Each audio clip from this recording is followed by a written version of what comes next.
Nikki Wesley has joined me in studio to give you an overview of what to expect in your local papers this week. Why don't we start with Burlington? Absolutely.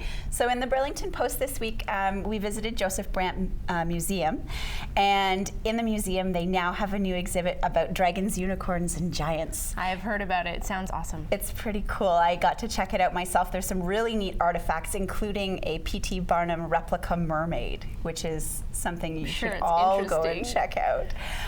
Also in the Burlington Post this week, we have a roundup of the things that are really important from Mayor Mary Ann Mead Ward's State of the City address earlier in the month. So that's something definitely to check out, keep informed about the city.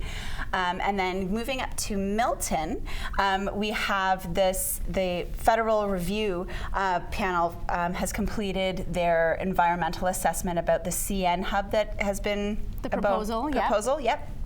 And it's come back saying that there are several environmental concerns, including air quality.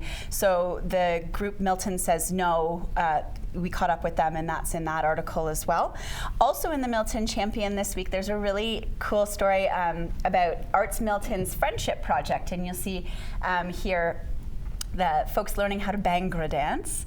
And what it is it takes 30 newcomers to Milton, 30 families newcomers to Milton, and 30 residents, and they pair them up and they go through a whole bunch of different activities throughout the year and really help immerse the newcomers into the community. Such a great idea. Really great idea. So I know that there'll be lots of interest in that in the Champion. For sure, and how to get involved for next year and Absolutely. All that.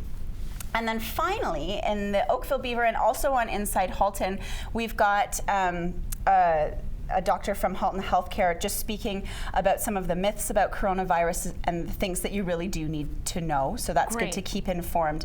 And finally, in the Oakville Beaver, we have a really touching story about Leonard and Naomi Howe. Now, Leonard has dementia, and I'm just going to read you the lead here.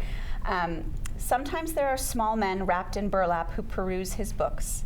Other times he sees insects or animals where there are none, or senses someone's presence in the house when there is no one there. At times, Oakville's Leonard Howe is disoriented and frequently walks the house in the middle of the night with a flashlight, or he freezes in a grocery store not knowing where he is.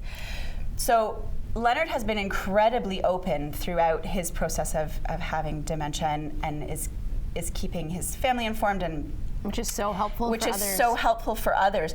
But that description, reading that description, I don't think that that's what a lot of people think of when they think of dementia. Right. So this couple has opened up to us in the Oakville Beaver, and again, obviously on InsideHalton.com, and has really sort of shared their journey. And Leonard was an executive in business, and just all of the things the way that he's dealing with it and the way that he's kept really open is really helping the people around him to understand, and it's a fabulous story by Kathy Yonkis. And it looks like a long one, and it'll help people whose family members might be going through that or in the future, because you're right, that does sound not like the typical things you would expect from hearing dementia. Yeah. But it's all encompassing. And just helping reduce the stigma around it, I think, is really important. So these are just a few of the many articles that are available in your local paper, so please do be sure to check them out. You can also find stories on InsideHalton.com or visit them on Facebook or Instagram. And if you have a story idea, you can get in touch with them through their website. Thanks so much for being here. Thanks for having me.